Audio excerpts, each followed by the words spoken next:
So I personally feel that there is no alternate to hard work and honesty.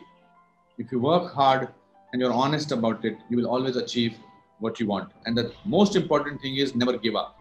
Hello and welcome to this very special interview. Today I'm joined by none other than legendary actor, Mr. Anupam Kher. Thank you so much, sir, for agreeing to do this interview. Thank you so much. Sir, you have come up with your latest book, Your Best Day Is Today. What was that one triggering moment during the lockdown? Because this pandemic and the coronavirus lockdown has wreaked havoc and completely changed our lives. What did you feel like writing and what did you want to convey through this book? So Shubham, thank you very much. First of all, it's a nice feeling to be talking to you. I came to Bombay from New York on the 20th of March last year. And of course, I had heard about pandemic because I was taking a flight also to take, because the next day the flights were getting shut. So that there was a panic I had already experienced in New York. But when you are outside your country, the panic has different facets, and you also feel that you are in an unknown country, however much you are comfortable there. But I felt that the panic of being abroad is much more than India will be better. But when I came and landed here in at the airport, Chhatrapati Shivaji Airport in Mumbai, I never seen the airport so deserted. I never seen the streets of Mumbai so empty. Apart from that, there was an inherent fear in people, and this was all real. I had never seen Mumbai in this state of affairs, which made me fearful, which made me worried, and I was suddenly getting panicky. I needed to get rid of my fear and my panic and my sense of uncertainty, and that you pen down your thoughts when you write it. So that my idea was to overpower my fear by writing about it. As an actor, when I'm doing a difficult scene or when I have longer lines, whether on stage or on cinema, I always write them down. So my need to write this book came from the fear that I was experiencing in Mumbai at that time. So that was the thing. And I write it, I don't write it, I record it, and then I transcribe it and then start writing about it. So that's why the book has a feel of as if somebody is telling you about life story. That's how, and that's the reason I started writing this. So, sir, am I right in understanding you that you wanted to, express yourself and in a way deal with that situation, and the best way you thought is writing a book about your experiences? Writing my thoughts and writing what I'm going through, and also because I'm an eternal optimist, I was also trying to see what is it in this dark situation, what are the silver linings, that I can see behind these dark clouds. And that was happening because I was penning down my thoughts. Yes, you're right. So can you please share with us some of the anecdotes and takeaways from the book, like important takeaways from the book? The title itself about the book is Your Best Days Today. I discovered it that we run fast nowhere before this. We had no idea that this can ever happen. So we had become beings had become so greedy that we forgot that there are other inhabitants on this planet. There are animals, there are birds, and there is land which we need to take care of. There is environment which we need to take care of. We were greedy in buying anything that is coming our way. The liberalization was taking over, and then one small virus made us realize that there is much more to life than just running fast nowhere. I realized that we don't need much in life. We store things. We become, we just keep collecting things. We want clothes, we want bags, we want dark glasses, we want perfume, which is fine, which is important. But that's not what we need in life. This pandemic made us realize that we only need three things. One is that we need to be with our dear ones, your family, your parents, children, brother, sister, friends. The number two, what we need is only essential commodities, the food, the clothing, and the third thing is that Wi-Fi should be working. We don't need anything else. You understand? We don't need anything else. That's why I you have also. The cupboard is full of my shirts, my jackets, and I have not ever worn. Some of them I have never worn. And that's why you mentioned about decluttering things. That's why you have mentioned about decluttering things. Yes. Yes, yes, absolutely. And also, it happened to my mother and my brother, the COVID positive, my family. So God was trying to make sure that I write the whole book as a personal experience. So that was my next question. We also I just wanted to understand from you. yeah, Sorry to cut you. So your family, even your mother tested COVID positive. I mean, it's really difficult for someone. How it affects? How does one deal with this situation? Because there's something called we have no idea about. It's a new virus. Nobody knows what it is. It keeps changing. How does one deal with this situation? How one is affected by this? there are certain situations you cannot deal with. You just have to be patient. You just have to leave things to doctors in this case and to God. Of course, you panic, you feel sad, you feel sense of also because death had become a statistics. People were dying in lakhs and thousands of people were dying. So you were numb to death. I lost so many friends, not only to COVID but to other diseases. I had to learn to be patient. It also taught us how to be compassionate. It other also you realize how important human life or human relationships are more than human life. So it was, and I was every day. I used to be with my mother downstairs. I could not even visit her in the hospital. I will sit down and I will record it in what am I going through, and then I will in the evening put them on a piece of paper and write it. That's why writing became a very cathartic exercise for me to go through this time. It's such a difficult, I mean, such a difficult thing. I just wanted to understand from you. Your mother, if I'm not wrong, used to tell you and your brother during school days, Anupam, your best day is today. Can you please share with us? Yeah, the title.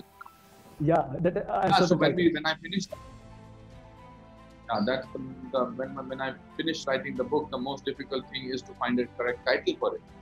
I wanted the title to be inspirational, but whatever titles we were thinking of, me and my publisher, they were appearing a little fake or they were not accurate. Then I remember that when I was in 4th and 5th standard, my mother used to take me and my brother to drop us to the gate of the school. And over there, she used to say it in Kashmiri, Chon Azuk Dochu Sani Ko Chan, which translated that your best day is today. So we both used to think, oh my God, mother has declared that today is our best day. Then it must be our best day, whether we are doing well in studies or sports or not, it's not important. So that's how the title came in. And also I realized that it is important to enjoy every single moment that you have in life, rather than thinking about what I will do 2 months later, that I will go for a holiday or I will plan this. Planning is good, but this virus made us realize that planning is not necessarily, it doesn't function that way. The way you want to plan it, life is completely different. So let's change the topic a little bit, since it's become so emotional. I mean, I can understand how difficult it is to talk about those things. So pandemic has changed our lives completely. And this year's Republic Day is going to be celebrated in a very different manner. Since you also speak on a lot of issues yourself as a nationalist voice in this country, there are a lot of things have changed. What do you look forward to this year's Republic Day celebration? How do you look forward to it? The reason I'm asking, sir, is the pandemic has completely changed us. The dynamics, the celebration, everything has changed. Well, it has changed our personal lives, so it will change the nation also, but also emerged out of it. I think India is one of the very few countries which has emerged out of this pandemic time and lockdown period and COVID-19 in a very, very controlled and very, very mature manner. And I want to applaud the doctors, the nurses, the municipal people, the law department, the government, who have really done a very mature job to put things together, and we need to applaud that. And 26th January is a day where we need to display what we have learned in a year, what we have gathered, the strength, the coming of togetherness. So I'm sure this is what I would want to see, and this is what I want to celebrate. Some days are symbolically celebrated. You don't have to sort of put out and that on that particular day. But it's important to acknowledge the achievements of the country, the countrymen, the scientists, the armed forces, the work that is done in various states, and that the day needs to be celebrated. So before I ask you questions about Kashmiri Pandits, which is also a very sensitive and very emotional topic, and it's very close to you, can I please ask you, how have you been seeing the ongoing farmers protest going on in this country? I don't think we should use this platform to talk about such an important subject. Okay. That is a different interview. This is basically an interview about my book, and I would like to restrict to it. Not that I want to avoid your question, but that needs a certain session, a different session. I don't want to be flimsy about it. I don't want to be casual about it. I would like to focus on that on a separate interview.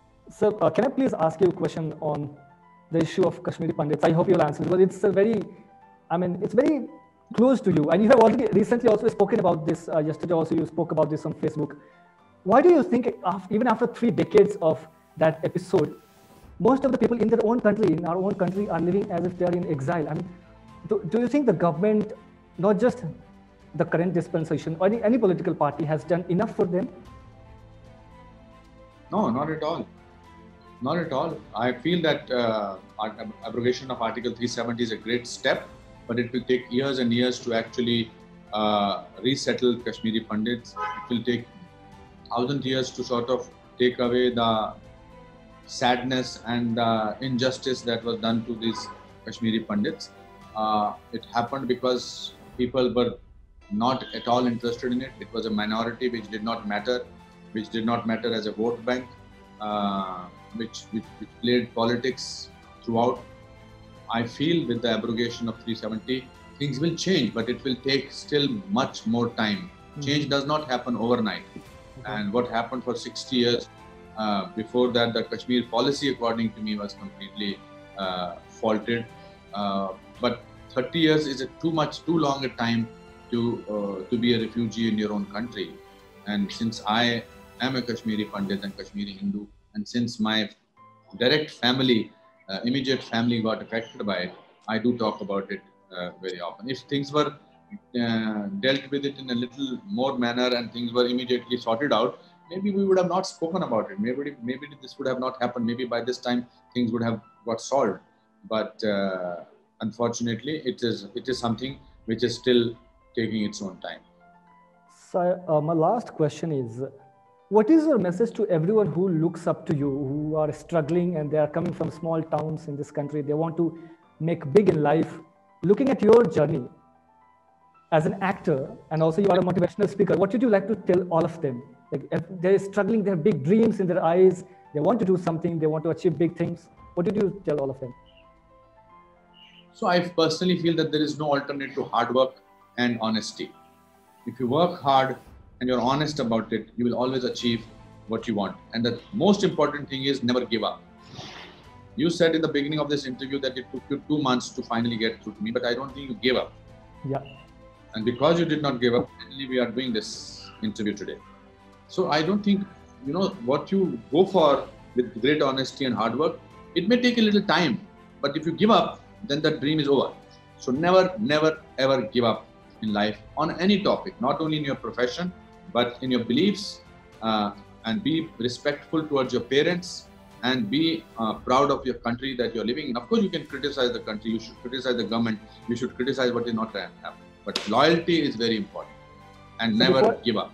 So before we end the conversation, I just wanted to understand from you, somewhere in the interviews, the past interviews, you mentioned that there is one Anupam, Bittu, something like Bittu, and then there is other Anupam who is getting the award. What did you mention? What would you like to say with that episode? I mean, if I'm not wrong, there's always a child in us, and as we grow, there's always a child in us, and as we grow, we sort of get rid of that child.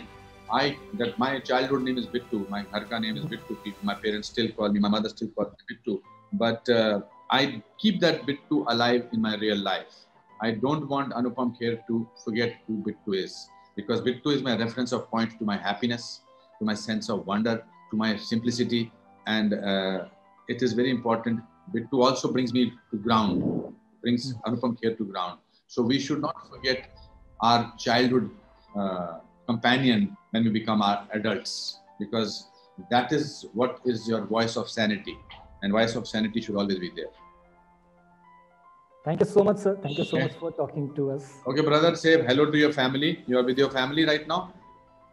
No, sir, I'm in the office, but I'll say hello to them. And sir, I just wanted to say I'm really thankful to you for sparing time for the interview.